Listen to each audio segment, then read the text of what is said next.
बळवंत मोरेश्वर पुरंदरे उर्फ बाबासाहेब पुरंदरे.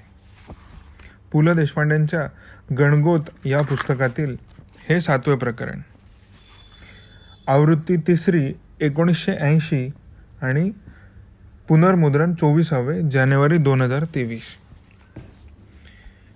इतिहासकार हा शब्द जरी थोडा मोठ्याने उच्चारला तरी माणसे सावरून बसतात. इतिहास नावाच्या विषयाचे लढाया, रक्तपात, मुंडकी उडवणे अशा काहीशा भडक गोष्टींची नाते असल्यामुळे की काय कोण जाणे, इतिहासकार हा एकूणच उग्र मंगळाची कुंडली असलेला माणूस असावासा वाटतो. त्यातून कैलासवासी राजवाड्यांपासून ते नुकत्याच निधन पावलेल्या शेजवलकरांपर्यंतच्या इतिहासकारांचा इतिहास त्यांच्या विद्वत्तेपेक्षा विक्षिप्तपणाच्याच कथांनी अधिक भरलेला दिसतो. राजवाड्यांनी कुठल्याशा संस्थानिकाकडे ग्रंथमुद्रणाचे सहाय्य मागितल्यावर त्या संस्थानिकाने पैशाची अडचण असल्याचे सांगितले आणि राजवाड्यांनी महाराजांना एक बाई कमी ठेवा असे बजावले आणि त्या संस्थानिकाचे दात घशात घासले, अशी दंतकथा मी ऐकली आहे.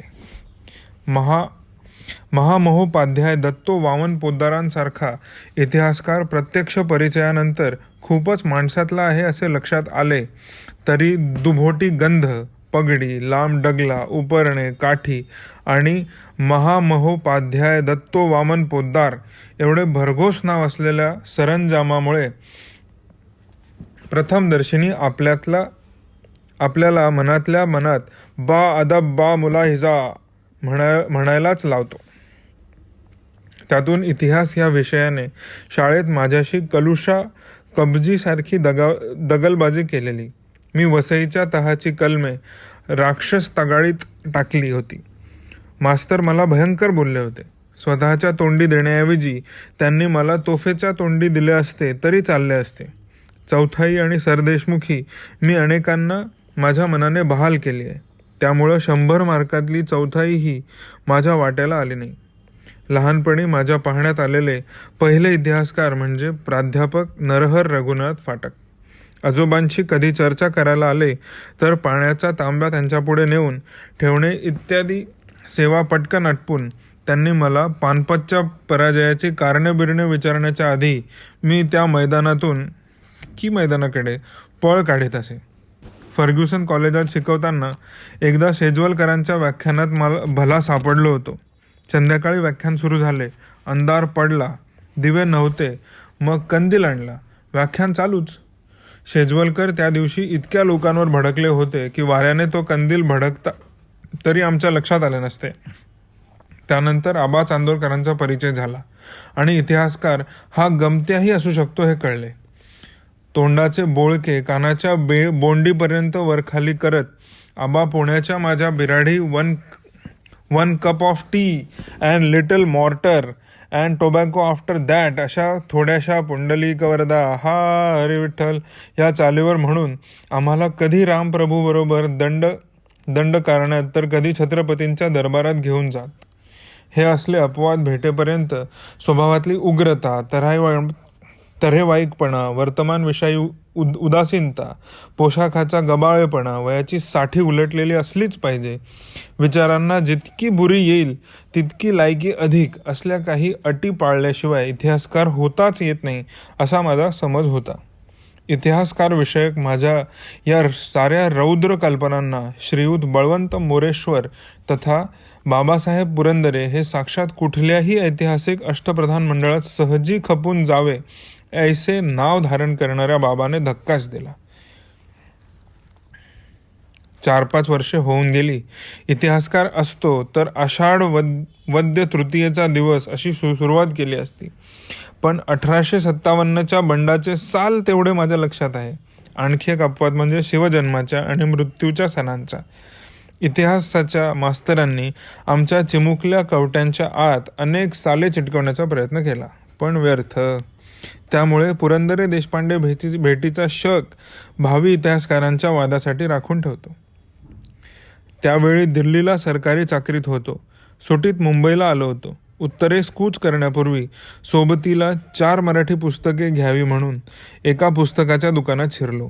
केवळ योगायोगाने काउंटरवर पडलेला शिवचरित्राचा पहिला खंड हाती पडला. साऱ्या महाराष्ट्रातल्या शुभदेवतांना केलेल्या सुरुवातीच्या आवाहनानेच मनावरची धूळ झटकली. सुदीन सुवेळ मी शिवराजाच्या जन्माचं व्याख्यान मांडलंय, आई तू ऐकायला ये, ही तुळजाईला घातलेली हाक जीवाला एकदम चेतवून गेली. त्या शिवचरित्रातला उदो उदो अंबे चा जागर म्हणजे महाराष्ट्राचा पाना दोन पानात उभारलेला सांस्कृतिक इतिहास आहे. बळवंत मोरेश्वर पुरंदरे नामक कोण्या इतिहासकाराने लिहिलेल्या शिवचरित्राचा पहिला खंड वाचत मी काउंटरपाशीच खेळून राहिलो. ते दहा खंडी चरित्र विकत घेऊन मी निघालो. दिल्लीला पोचेपर्यंत अखंड 24 तासांच्या सफरीत ते 10ही खंड संपवले आणि आपण काहीतरी अद्भुत अनुभवातून न्हावून बाहेर पडल्यासारखे वाटले. महाराष्ट्रात जन्माला आल्याच्या धन्यतेने मी फुलून निघालो होतो. माझ्या खात्यातले सहकारी मराठी नव्हते. मी तर दिल्लीला नौखा. काळ संयुक्त महाराष्ट्राच्या आंदोलनाचा, मरगठ्ठ्यांविरुद्ध राजधानीत येथेच अपप्रचार झालेला. पण माझ्या त्या चिमुकल्या खात्यात फार गुणी माणसे जमली होती. पंजाबी होते, युक्त प्रांतीय होते, बंगाली होते, दाक्षिणात्य होते. दुपारच्या सुटीत मी त्यांच्या पुढं हिंदी इंग्रजीतून त्या शिवचरित्राचे पुराण सुरू केले आणि माझ्या लक्षात आले की जगाच्या इतिहासात अद्वितीय अशा या महापुरुषाविषयी भारतीयांना काही म्हटल्या काही ठाऊक नाही. मला तर साऱ्या महाभारतात देखील अशी लोकोत्तर व्यक्तिरेखा दिसत नाही. तिथल्या प्रत्येकाला कसला ना कसला डाग लागलाय. शिवचरित्राला गालबोट नाही. मी अत्यंत आदराने इतिहासकार श्री बळवंत मोरेश्वर पुरंदरे यांना सदाशिव पेठेच्या पत्त्यावर एक पत्र पाठवले. बळवंत मोरेश्वर पुरंदरे हे नाव, पत्ता सदाशिव पेठ, वास्तव्य पुणे शहर, व्यवसाय इतिहास संशोधन, ह्या सगळ्याच गोष्टी भीतीदायक होत्या. त्यामुळे नुसती एका कार्डावर पोच आली तरी संग्रही सही राहील एवढी किमान शाळकरी अपेक्षा बाळगून होतो. थोडक्याच दिवसात हे परगावी गेल्याची आणि मी केलेल्या कौतुकाबद्दल आभार मानणारी आणि माझ्या पत्राची नम्रतापूर्वक दखल घेणारी सौ पुरंदरे यांची डाक आली. लग्नकर्म झालेला इतिहासकार हा महाराष्ट्रादेशी किंचित दुर्मिळ नमुना. त्यात एखाद्या नवशिक्या लेखकाचे निबर लेखकाने कौतुक केल्यावर मिळतो तसला मान देऊन लिहिलेले मर्यादाशील पत्र हे अनपेक्षित होते. काही दिवसांनी पुण्याला जायचा योग आला. तोवर घरात शिवचरित्राची पारायणे झाली होती. कुटुंबाने एकदा तर मित्रमंडळींच्या घोळक्यात गप्पा मारीत बसून पंगतीस विलंब केला तर रसद तोडीन अशी बखरी भाषेत दटावणी दिली होती. शिवचरित्राच्या वाचनाने मी सुद्धा शास्ताखानाचे बोटे मीच उडवली अशा थाटात दिल्लीत वावरत होतो. त्याच काळात एकदा आग्र्याला गेलो होतो. आग्र्याच्या किल्ल्यातल्या एका गाईडने मराठ्यांचा उल्लेख लुटारू असा केल्यावर समस्तांच्या देखत जबान काट दूंगा अशी त्याला धमकी देऊन वातावरण तंग केले होते. बाकी दिल्ली, आग्रा इथल्या तमाम गाईड लोकांना शक्य तितक्या लवकर पेन्शनीत ढकलून तिथे काही स्वाभिमानी रक्ताचे गाईड्स नेमणे अतिशय आवश्यक आहे. मोगल हे मूळचे राजे आणि शीख, जाट, मराठे वगैरे त्या बिचाऱ्यांचे देवधर्माचे राज्य लुटायला आलेले बंडखोर, दरेडेखोर, लुटारू होते अशा थाटात हे गाईड्स माहिती देत असतात. तात्पर्य, शिवचरित्राने धुंद झालेल्या अवस्थेत मी पुण्याला आलो. प्रकाशक रा. ज. देशमुखांच्या घरी तळ होता. त्यांना सांगितले मला बळवंत मोरेश्वर तथा बाबासाहेब पुरंदरे यांना भेटायचे. तस्मात भेटीचा संकेत ठरवावा. देशमुखांनी भिशांना हाक मारून सांगितले, भिसे, बाबाला बोलवलं म्हणून सांगा. मला धक्काच बसला. देशमुखांचा स्वभाव माझ्या परिचयाचा आहे. उद्या साक्षात समर्थ रामदास पुन्हा अवतरले आहेत हे त्यांना कोणी सांगितलं तर दासबोधाच्या नव्या एडिशनची रॉयल्टी किती टक्के घेता बोला असे विचारण्याचे श्रेष्ठ धारिष्ठ असलेला प्रकाशक तो. म्हणून मी त्यांना म्हणालो, अहो त्यांना वेळ आहे का विचारा, मी जाईन त्यांना भेटायला. एवढा मोठा इतिहासकार थांबाव आपला आहे. आणि प्रहर घटका उलटायच्या आतच प्रकाशकाच्या दूतांनी कॉलेजमधून इतिहासाच्याच तासाला दांडे मारून निघाल्यासारखा दिसणारा देशस्थी रंगाचा पण कायस्थी अंगाचा एक तरुण आणून सदरेवर सुपूर्द केला. लेंगा शर्ट घालणारा, हातातल्या सायकलीच्या क्लिपा खिशात टाकणारा, केसांची झुलपे कपाळावर रुळू देणारा, डोक्याला टोपी नाही, टाळूवर एरंडाचे पान तर नाहीच नाही, आणि हसतमुख सुद्धा असला हा पोरसवदा मनुष्य खुद्द शिवाजी महाराजांनी देखील इतिहासकार म्हणून मंजूर केला नसता. मला शंका आली.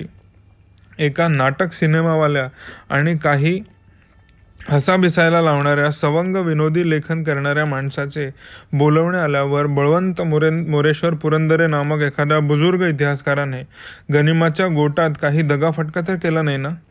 याचा चालाखीने तलाश घेऊन यावे असा हेतू मनी बाळगून आपल्या जवान फर्जेदारास सदऱ्याच्या आत चिलखत घालून तर माझ्या भेटीसाठी देशमुख प्रकाशकांच्या गढीत हेजिबाच्या मिशाने धाडले नसेल ना? हे बाळासाहेब पुरंदरे, देशमुखांच्या या शब्दांनी मला जाग आली. हे उद्या एखाद्या गझल कव्वाली करणाऱ्या बाईची ओळख करून देताना बाईंनी उपनिषदम व आरण्यकम यांच्यावर संशोधनात्मक प्रबंध लिहिला आहे असे जर कोणी सांगायला लागले तर ज्या आवाजात आपण काय असे किंचाळू तशाच थाटात मी हे असे ओरडलो. पुरंदऱ्यांना या आश्चर्याची सवय झाली असावी. ते समजुतीच्या स्वरात हसले. त्या दिवसापासून पुरंदऱ्यांनी मला इतिहास जमा करून टाकले. इतिहासाच्या गुहेत नेणाऱ्या तिळा उघड हा मंत्र मला पुरंदऱ्यांनी दिला. जगण्यासाठी फार महत्त्वाची गोष्ट मिळवावी लागते, ती म्हणजे जगण्याचे प्रायोजन. पुरंदऱ्यांना हे प्रायोजन वयाच्या 16व्या-17व्या वर्षीच गवसले. शिवचरित्र लिहिणे हे प्रायोजन सापडल्यावर पुढल्या बिकट वाटांचे राजरस्ते झाले. समर्थांना त्यांच्या मातोश्रींनी विचारले होते म्हणतात, नारायणा, अरे कुठल्या भूतानं झपाटले तुला? रामदासांनी वैकुंठावर अयोध्येपर्यंत आलेले तेंची भूत गे माय असे पद्यात मोठे गोड उत्तर दिले. अयोध्येतल्या भूताने नारायण ठोसर नामक मुलाला झपाटले होते. एका ड्रॉइंग मास्तरच्या बळवंत नामक मुलाला शिवनेरीच्या शिवरायाने झपाटले. त्या झपाटल्या अवस्थेतच त्यांच्या जीवनाचा प्रवास चालू आहे, यापुढेही चालणार आहे. इतिहासाचा हा मोठा डोळस उपासक आहे, भक्त आहे, पण त्याच्या भक्तिमार्गावर ज्ञानदीपाचा प्रकाश आहे. निराधार विधान करायचे नाही अशी प्रतिज्ञा आहे. लिहिताना अखंड सावधपण आहे. उगीच शिवाजी म्हटल्यावर हाताचे आणि जिभेचे पट्टे फिरवणे नाही. त्यांच्या अंतःकरणाला कवी मोहोरबंद गोंडेदार भाषा लिहितो, पण हातातला इतिहासाचा लगाम सुटत नाही. वर्तमानाच्या रिकिबीतून पाय निसटत नाही की नजर डळमळत नाही. हा इतिहासकार भूता इतकाच वर्तमानाशी जोडलेला आहे. गोवा मुक्तीच्या संग्रामात शिलेदार म्हणून नगर हवेलीला झुंजायला गेला आहे. एका लहानशा चकमकीत हाती हत्यार घेऊन लढायला धावला आहे. तिथलीच एक कथा सांगताना त्यांच्यातला इतिहासकार जिवंत कसा जागा होतो ते मला आढळले. त्या झुंजीत त्यांच्यातल्या एका बहादराने पोर्तुगीजांचे निशाण खेचून काढून तिरंगा फडकवला आणि त्वेषाच्या भरात त्याने शत्रूचा तो ध्वज फाडायला सुरुवात केली. बाबा म्हणाला, फाडू नका, एक ऐतिहासिक पुरावा तुम्ही नष्ट करता आहात. दादरा नगर हवेली मिळाल्याच्या आनंदा इतकेच पोर्तुगीजांचे ते मरण्यापूर्वी एकदा फडकलेले निशाण चिंध्या होऊन पडल्यामुळे एक ऐतिहासिक पुरावा नष्ट झाल्याचे दुःखही बाबाला आहे. पुरंदरे इतिहासात सहजतेने डुबकी घेतात.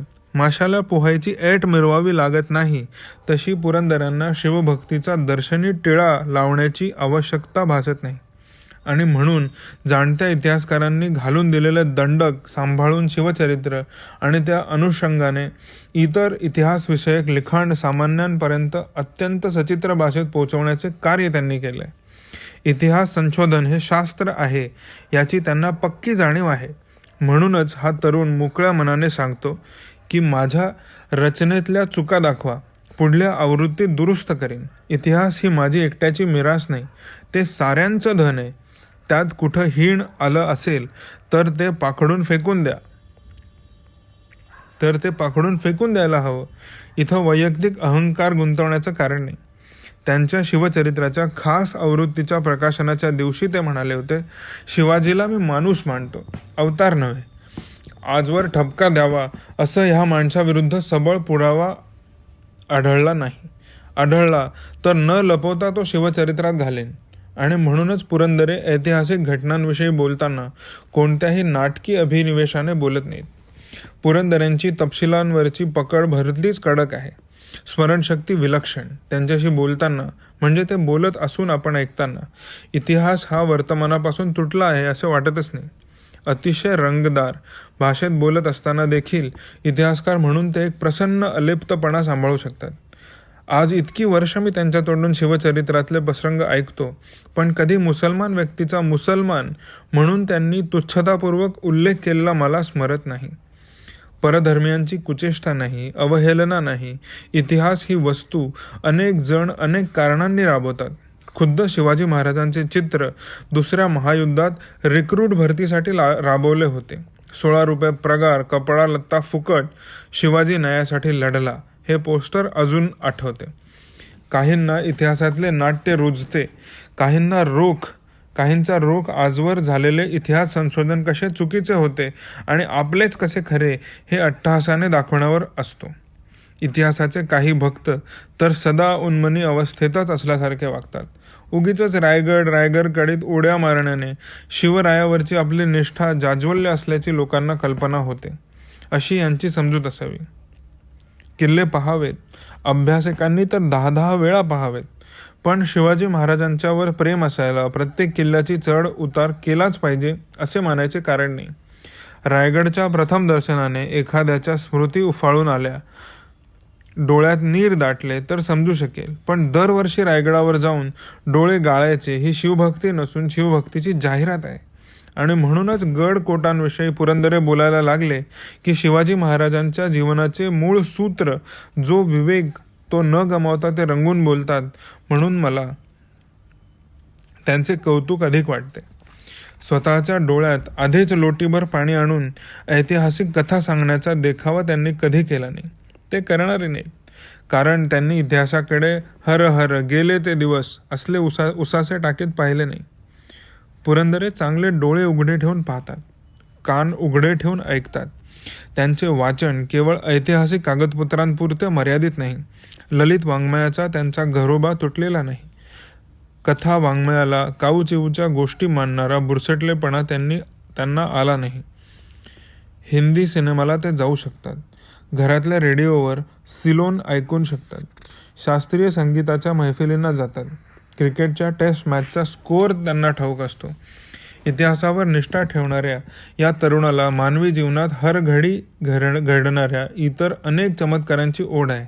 ती ओढ व काव्यशास्त्र विनोदाची आवड त्यांच्या अभ्यासाआड येत नाही. आजही गडकोट हे त्यांचे सगळे सोयरे आहेत.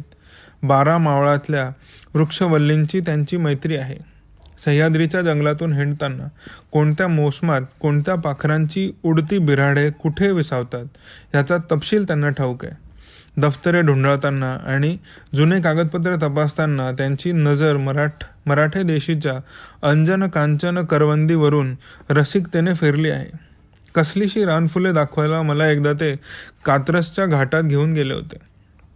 शिवाजी महाराजांची पावले जिथे जिथे उमटली तिथे तिथे पुरंदरे प्रत्यक्ष जाऊन आले आहेत. धुळीचा बुक्का कपाळी लावायला नव्हे तर एखाद्या खेड्यातल्या खानदानी वाड्यात माळ्यावर पडलेले बाळ मिळते का ते पाहायला. आग्र्याहून सुटल्यावर महाराज ज्या वाटेने पुण्यात आले त्यातली निम्मी अधिक वाट त्यांनी पायी तुडवली आहे. शिवचरित्रावर काही नवा प्रकाश पडेल असे वाटणारे एखादे चिरोटे सापडण्याची आशा वाटली तर जीवाचा अकांत करून त्या जागी ते गेले आहेत. पुष्कळदा वाटते की त्यांनी शिवचरित्र कसे लिहिले याचा इतिहास एकदा लिहावा. किती निराशा, कसले कसले अपमान, केवढी ओढ गस्त. त्यातून पुरंदऱ्यांचे खानदान मोठे, वडील भावे स्कूलात ड्रॉइंग मास्टर. पर्वतीच्या पायथ्याशी पुरंदऱ्यांचा वाडाही आहे. एकेकाळी त्या वाड्यात रोजचा दिवा लागावा म्हणून मालकानेच महिन्यात 2 रुपये देऊन वस्तीला भाडेकरू ठेवले होते. भिक्षुकी, मास्तरकी हे व्यवसाय अफाट दैवी संपत्तीचे धनी करणारे. त्या धनातून मंडईतील मेथीची जुडी देखील येत नसते. पण बाबाचीच काय, त्याची पत्नी आणि 3 मुले देखील इतिहासाच्या आनंदी टाळी लागलेली. त्यामुळे पुरंदऱ्यांच्या सदाशिव पेठेतल्या 2-2.5 खोल्यांच्या बिऱ्हाडाला सरदार पुरंदऱ्यांच्या वास्तूची ऐट आहे. त्या अरुंद जिन्यातून 3 मजल्यांची वाट चढत 7-8 वेळा सही सलामत आला गेलेला माणूस सिंहगड चढायला कुरकुर करणार नाही.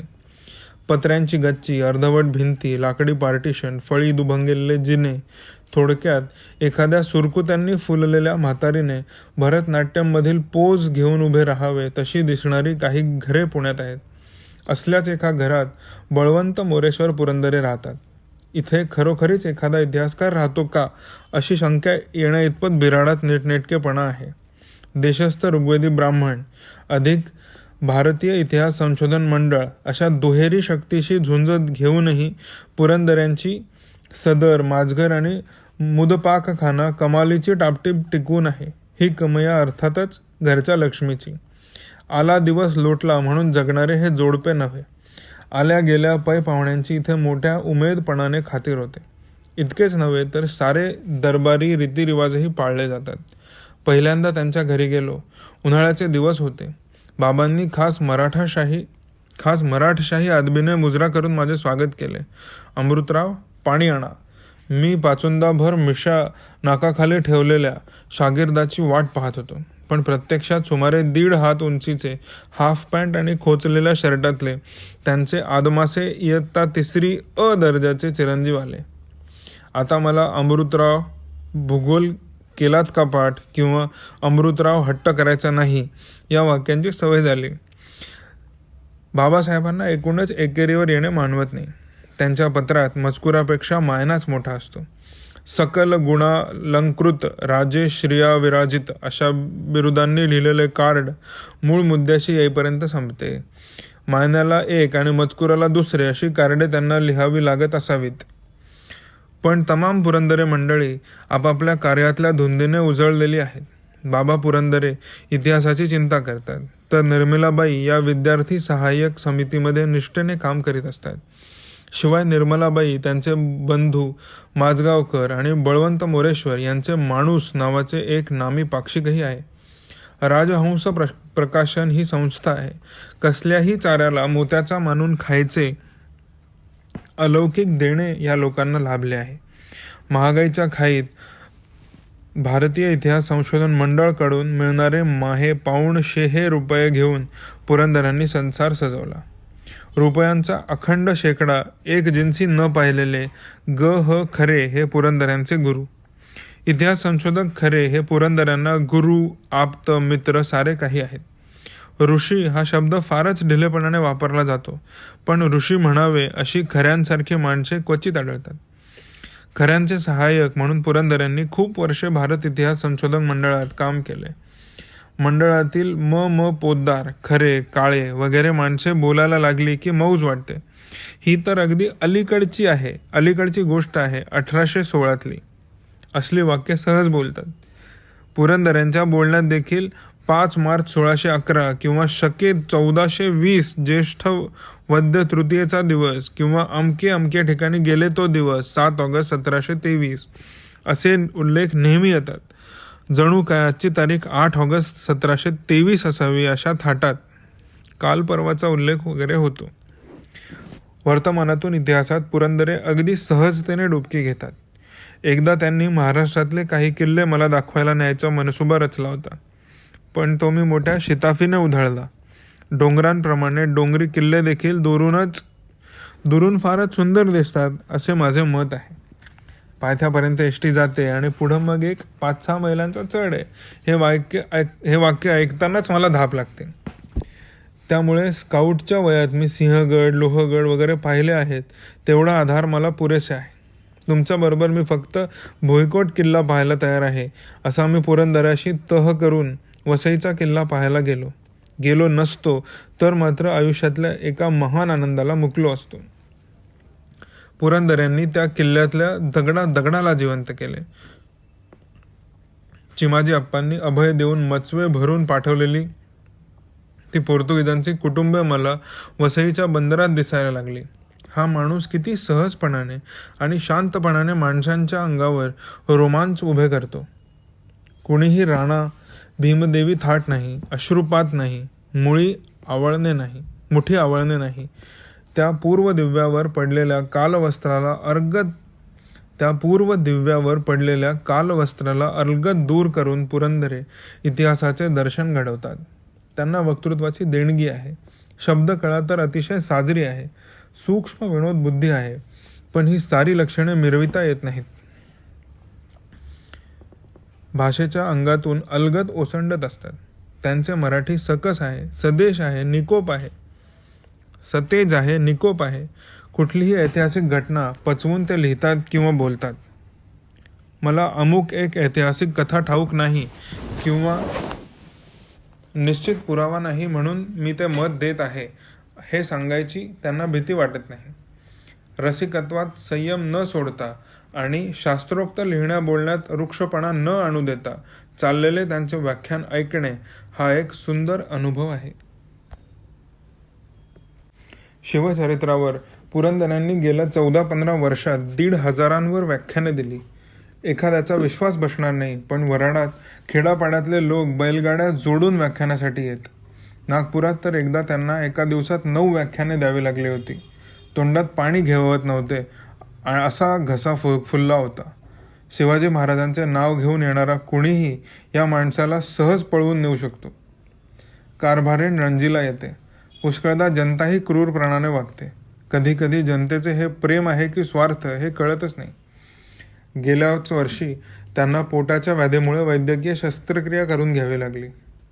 धड 15 दिवस झाले नव्हते. अशा वेळी किल्ले दाखवण्यासाठी चला म्हणून काही बजरंगबली आले आणि या आजारी माणसाच्या प्रकृतीची काळजी न करता घेऊन गेले.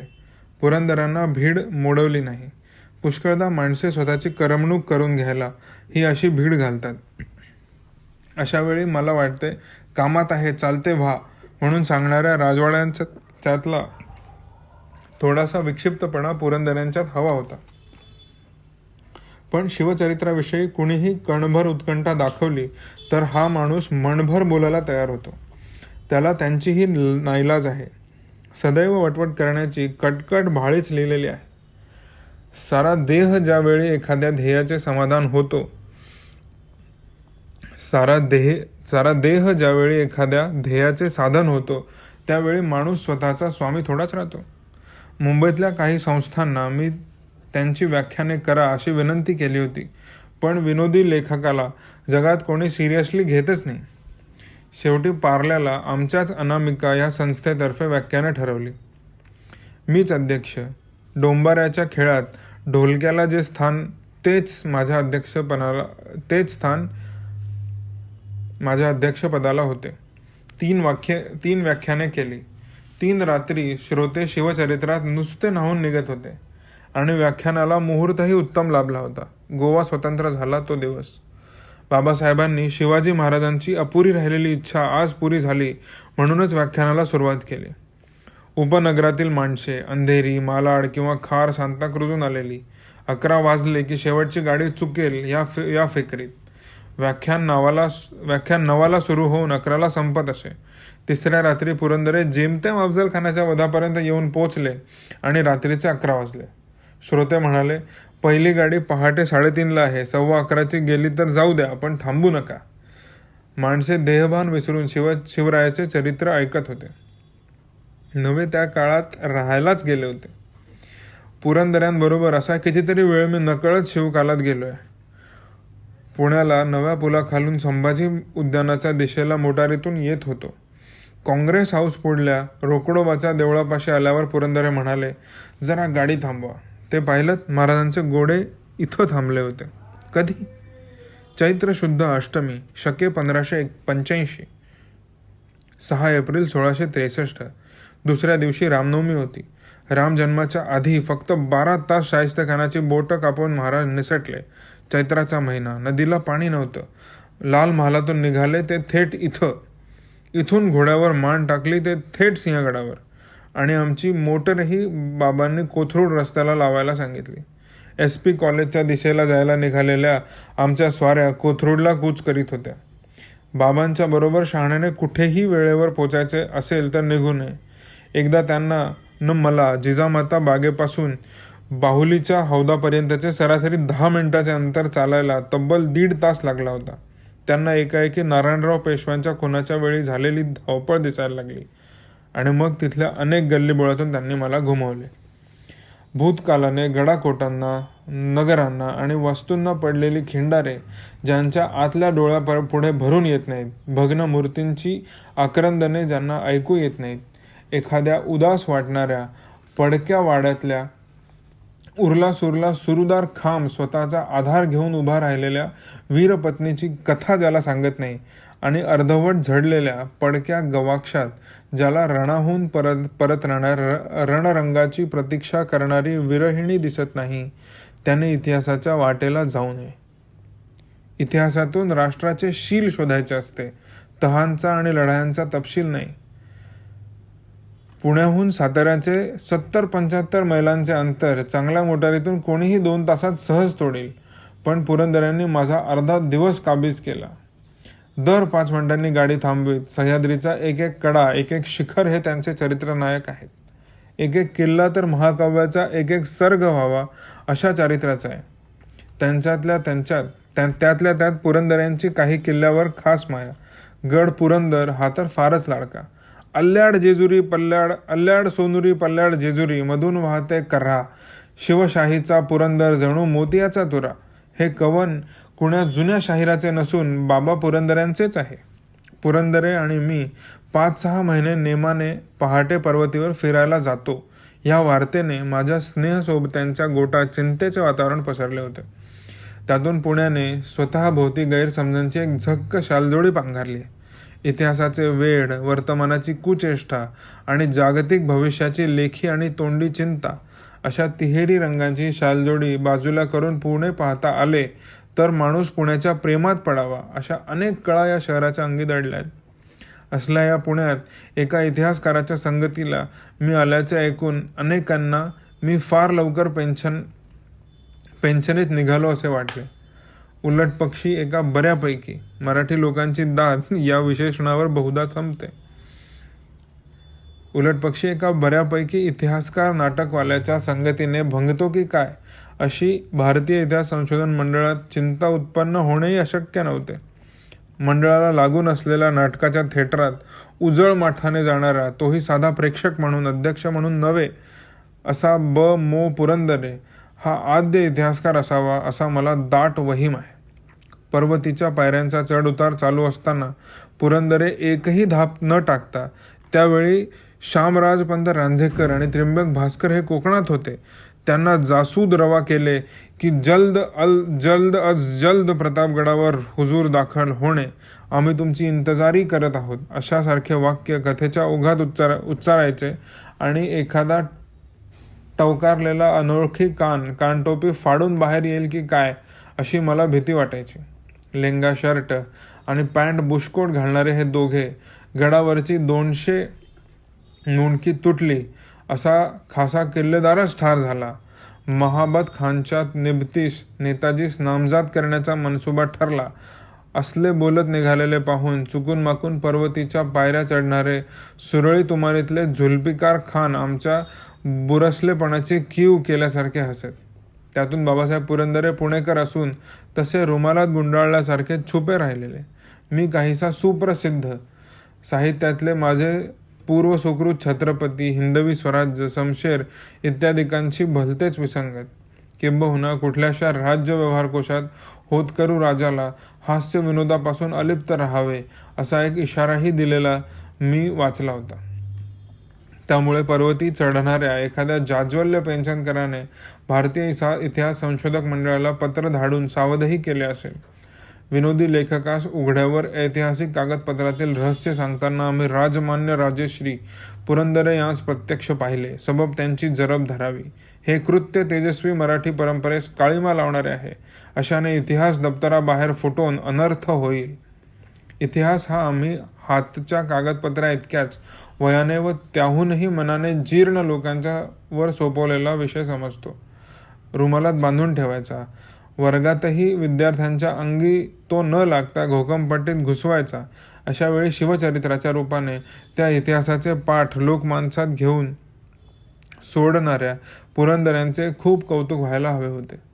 त्यांनी इतिहासकाराची पंडिती पगडी चढवली नाही. कुणाही पंडितांनी धन्योद्गार काढावे इतका अभ्यास केला आणि मांडला मात्र गद्य शाहिरासारखा. त्या चरित्राला ते आधारपूर्वक लिहिलेली बखर म्हणतात. इतिहास हा माजघरापर्यंत गेला पाहिजे, पाळण्यापर्यंत गेला पाहिजे. इतकंच नव्हे तर आमच्या बहिणी, भावजया आणि लेकी सुना गरोदर असतील तर त्यांच्या गर्भापर्यंत गेला पाहिजे असे म्हणणारा हा इतिहासकार मला तरी आमच्या आजवरच्या भारतीय इतिहासकारांपेक्षा एक निराळी, लोकशाहीला अत्यंत पोषक अशी भूमिका घेऊन उभा राहिलेला दिसतो. ह्या माणसाचे इतिहास संशोधन भोवतालची ओजहीन, जिद्द नसलेली, मरगळलेली समाज परिस्थिती पाहून उठलेल्या वेदनेतून झाले आहे. आणि म्हणूनच संशोधनाने इथे साहित्य कलेच्या क्षेत्रात मानाचे पान मिळवले आहे. हा बखरकार आहे. इतिहासकार आणि बखरकार ह्यांच्यात वेदांती आणि कीर्तना इतकाच फरक असला तरी शेवटी कीर्तनकारच तो वेदांत लोकांपुढे संतांच्या सोप्या उत्तरांनी मांडित असतो. वेदांती अभ्यासात रंगतात, कीर्तनकार निरूपणात. बाबांची भूमिका निरूपणकाराची आहे, पण कथांना भाकडकठांची जोड देणाऱ्या कथेकरी बुवाची नाही. शिवरायाविषयीच्या भावना त्यांना शास्त्रकाट्याच्या कसोटीवर घासून अगदी अधिक तेजस्वी केले आहेत. वडील इतिहासकारांना पुसेतू मार्ग काढले आहेत आणि त्यांच्या ऋणाची जाण ते ऋण अन्ना इतकेच मोलाचे आहे अशा शब्दात दिली आहे. असल्या माणसांच्या व्यथा खोल असतात, म्हणूनच ही माणसे उगीचच गहिवर काढत नाहीत. जीवाला झोंबून जाणारी घटना हा माझा मित्र अतिशय परिणामकारक शब्दात सांगतो, पण कलावंतांचा विलक्षण अलिप्तपणा राखून. ताप आपल्याला चढतो, थर्मामीटर नुसता तो दाखवून स्तब्ध होतो. रायगडावर जिजामातेची उद्ध्वस्त समाधी आहे. पुरंदरे कारण परत्वे तिथे अनेकदा गेलेत. परवा गेले त्याची गोष्ट सांगत होते. परमपूज्य मातुश्री जिजाबाई साहेबांच्या समाधीपाशी त्यांना कोल्ह्या कुत्र्यांनी फाडलेल्या जनावरांच्या हाडांचे सापळे आढळले आणि त्या समाधीवरून समाधी कसली आमच्या कोडग्या उपेक्षाची साक्ष देणाऱ्या त्या दगडांच्या राशीवरून एक लांबलचक धामीण सरपटत गेली. ही कथा ऐकताना मी शहारलो. ज्या पवित्र समाधीवर महाराजांचे पृथ्वी मोलाचे अश्रू सांडले असतील तिथून स्वतंत्र भारतात एक धामीण सरपटत जाते. प्रतापगडच्या अफजल खानाच्या कबरीपुढे किमती ऊद उसासत असतो. जाईच्या कळ्यांची गलफ तिच्यावर चढते आणि जिजामातेच्या समाधीवर हिंस्र शापदाने फडशा पाडलेल्या एखाद्या चुकल्या गोवत्साच्या हाडांचा सांगाडा पडलेला आढळतो. बाबा असले काही सांगून जातो आणि मला स्वतःच्याच तोंडात फाड मारून घ्यावे असे वाटते. माणसे इतिहासातून खरोखरच घेतात का सुरती? पुन्हा शिवचरित्र वाचताना वाटते, महाराजांच्या जन्मापूर्वीचा महाराष्ट्रही असाच मेल्या मनाचा नव्हता का? उगीचच नाथांच्या भारुडातले ध्रुपद आठवते. इथून पुढं भरं होणार, वय दादा. लगेच दुसरे मन म्हणते, कुठलं बरं होणार? भाबडा आशावाद. कसलेही भव्य स्वप्न नसलेले आमचे नेते, न शिवशिवणारी आमची मनगटे, शिव्या गाळाला संग्राम समजणारी आणि बुद्धीचं सांगणारी विद्वान मंडळी, मुजोरीला स्वाभिमान आणि सौजन्याला भेकडपणा मानणारी खाजगी वैरांना तत्वाच्या चौकटीत शोधायची आमची वळवळ. डोक्यात काहूर उठते. पुरंदऱ्यांच्या शिवचरित्रातच उत्तर शोधायला लागते.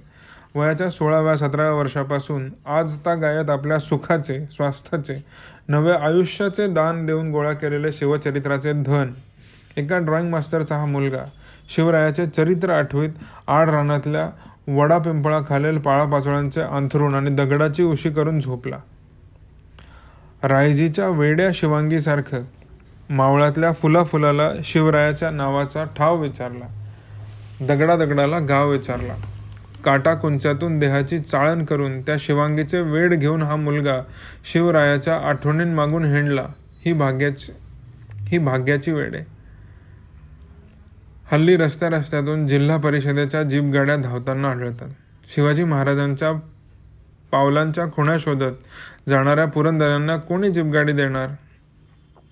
पार्लमेंटात हात वर करण्यापुरते जागे असणाऱ्या सभासदांना आसेतू हिमाचल आगगाडीचा पहिल्या वर्गाचा फुकट पास असतो. पुरंदरे कुठल्याशा गावी कागदपत्र मिळायची शक्यता आहे हे कळल्यावर 3rd क्लासच्या खिडकीपाशी तिकिटासाठी रांग धरून उभे असतात. निरनिराळ्या जागा धरून किंवा अडवून ठेवण्याच्या या युगात उदात्त वेडाने झपाटलेली माणसे एकूणच कमी.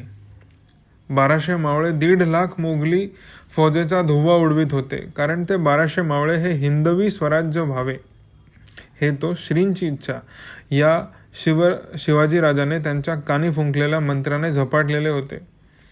1.5 लाखाच्या मोगली फौजांकडे युद्धाची उत्कृष्ट तंत्रसिद्धता होती, पण मंत्र नव्हता. अल्लाहू अकबर हा मंत्र होता. त्यावेळी अल्लाउद्दीन खिलजीच्या 8,000 यादवांच्या लाखांची धुळदाण केलीच होती. कोणत्याही कार्याच्या सिद्धीला असा एखादा मंत्र लागतो, पण सिद्धीपेक्षा प्रसिद्धी मोठी अशी भावना रुजायला लागते, तेव्हा माणसांची बाहुली होतात. पुरंदरे शिवाजीचे चरित्र गाईन हा संकल्प सोडून जगतात. अडचणींचे डोंगर उभं राहतात, पण मुकम करोती वाचालम पंगू लंघयते गिरिम हा चमत्कार घडवणारा कोणीतरी उभा राहतो, वाट सुलभ करतो. शिवचरित्राच्या 2 आवृत्त्या खपल्या. 3ऱ्या विशेष आवृत्तीचा संकल्प सोडला. नवा डोंगर पार करायचा होता. पुरंदरे हाही गड चढून गेले. शिवरायाचा प्रताप आठवला पाहिजे अशी इच्छा असलेली साधीसुधी अनेक माणसं पुढे आली. त्यांनी 3ऱ्या आवृत्तीसाठी लागणारे सहाय्य केले. नाथांचे इथून पुढं बरं होईल हे भारूड अगदीच भाबडे मानायचे कारण नाही. बाबा माझ्यापेक्षा वयाने लहान आहे. त्याची बायको निर्मला मला आणि माझ्या पत्नीला म्हणते, ह्यांना धाकात ठेवा, म्हणजे हे आणखी खूप लिहितील, संशोधनात आणखी घडून जातील. रात्रंदिवस शिवचरित्राच्या कार्यात नवऱ्याने घडून जावे ही तळमळ बाळगणारी ही गौरी वेडीच आहे. म्हणून तर 2.5 कुडाच्या संसारात सदैव तुटीचे अंदाजपत्रक सांभाळताना तिने घरातला आनंद नंदादीपासारखा तेवत ठेवला. पुरंदरे पेशवाईतल्या एखाद्या पाणक्याच्या मुलाच्या मुंजीची तिथी सांगू शकतात आणि बायकोच्या वाढदिवसाची तारीख विसरतात. तरीही निर्मलाबाई चिडल्या नाहीत. म्हणजे फारच ऐतिहासिक, जुनाट वळणाची ही बाई. सारे घर इतिहासात रंगले आहे. विद्याधर पंडित घरचा पोपट म्हणे, गिरवाण भाषेत शक्ल पचमुरीच करायचा. बाबाची थोरली मुलगी माधुरी आजोबांचा चित्रकलेचा गुण घेऊन आली आहे. ती रांगोळीत देखील चित्र काढते अश्वारूढ शिवाजी महाराजांचे. सुमारे 2 हात आणि 1.25 हात उंचीचे बाबासाहेबांचे 2 फर्जंद दिवाळीत किल्ले बांधताना माची, बुरुज, बालेकिल्ला यांच्या जागाही ठरवतात. भिंतीला ढाल तलवार लटकलेली आहे. बाबांच्या वडिलांना केवळ ओंकारात काढलेले श्री गजाननाचे चित्र आहे. चित्रकार पित्याकडून पुरंदरांना लाभलेली ही फार मोलाची इस्टेट आहे. इतिहास आणि त्याच्याशी संलग्न स्थावर, जंगम आणि सजीव गोष्टींचे बाबांचे वेड कधीकधी मजेदारही वाटते. उदाहरणार्थ संस्थानिक आणि घराण्यातली मंडळी, राजघराण्यातली मंडळी हा बाबासाहेबांचा वीक पॉईंट. कुठल्याही उदार आश्रयाच्या अपेक्षेने नव्हे, तो त्यांना मिळालाही नाही, त्यांनी मागितले नाही. पण त्या लोकांना ते अजूनही तो झुकता नमस्कार करताना पाहिले की मला हसू येते. मी त्यांना छेडूनही पाहिले. मग माझ्या ध्यानात आले की ही मंडळी त्यांना खिडक्यांसारखी वाटतात. त्या खिडक्यातून ते ह्या मंडळींच्या भीमपराक्रमी पूर्वजांना पाहू शकतात. मोडक्या खिडकीपुढे घडलेला नमस्कार खिडकी पार दिसणाऱ्या पर्वतीच्या कळसाला असतो. अर्थात या जिवंत खिडक्यांना देखील डोळे नसतात, त्याला बाबा काय करणार. पर म्हणूनच बाबांना शनिवारवाड्याचा बुरुज फुटका वाटत नाही. दिंडी दरवाजापुढील न्हाव्याचे खुंट दिसत नाहीत. त्या दिंडीतून तोफखान्यावरचे पानसे दिसतात. बिनीवाले येतात. माधवराव पेशव्यांची स्वारी येते. पानपतचे घाव छातीवर घेऊन परतलेले वीर दिसतात. अनेक कोवळ्या भाळांचे पुसलेले मळवट दिसतात. एकदा आम्ही पर्वतीहून येत होतो. बाबा एकदम म्हणाले, ही इथून अशी प्रेतयात्रा आली. कोणाची? माझ्या मुखे ऐतिहासिक अज्ञान उमटले. शाहीर सघन भाऊंची. 52 खणीतल्या गायिका त्यांच्या जनाजा पुढं चालल्या होत्या. डोळ्यातून अश्रुधारा वाहत होत्या, पण तोंडानं सघन भाऊंची पिवळ्या रंगाच्या कौतुकाची लावणी गात. माझ्या कानी ती लावणी उमटत होती. सघन भाऊच्या कबरेजवळ आम्ही उभे होतो आणि हॉंक असा हॉर्न वाजला. पाठीशी लॉरी लागली होती. वर्तमान असे जोरात किंचाळले की ताडकन भानावर आलो. वर ड्रायव्हर साहेब केकाटले, सकाळी जास्त झाली का? काय जास्त झाली होती हे त्याला कशाला सांगा. नाहीतरी जास्त झाली की एकाचे 2 दिसायला लागतात. म्हणूनच इतिहासाच्या त्या धुंदीत वावरणाऱ्या पुरंदऱ्यांना वर्तमान आणि भूताची चित्रे एकदम दिसतात. तळ्यातल्या गणपतीपाशी लोकांना चिखल दिसतो. पुरंदऱ्यांना पेशव्यांचा नौका विहार दिसतो. पेशवे पारका पुढले भेळवाले हातगाड्या घेऊन